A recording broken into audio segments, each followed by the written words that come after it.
Other news, other potential criminal activity out there.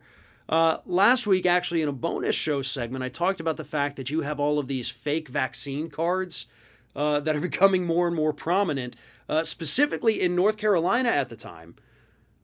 But it turns out, just a couple days ago, Customs and Border Patrol in Tennessee confiscated more than 3,000 fake COVID vaccine cards.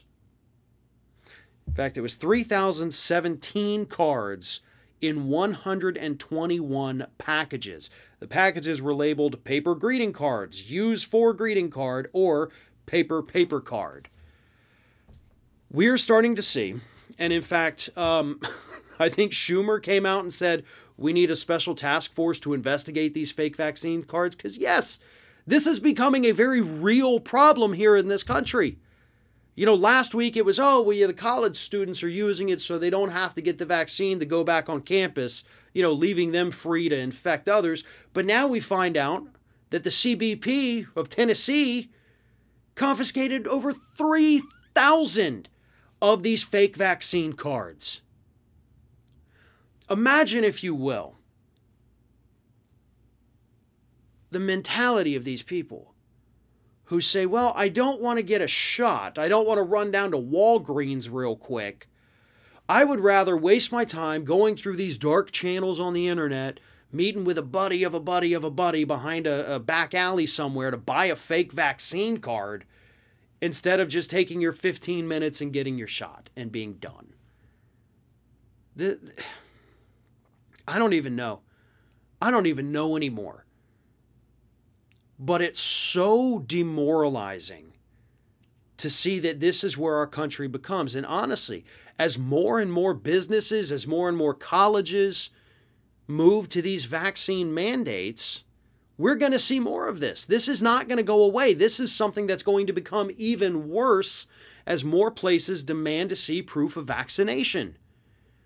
And yes, the proof of vaccination is necessary. That is the only way we're going to stamp this thing out for good. And if we continue to let it mutate, we could all be in store for having to develop new vaccines and getting those as well. But these fake vaccines are putting people at risk. And that's the real problem with it. It's not just the lying, it's the fact that your lie puts the health of other people at risk.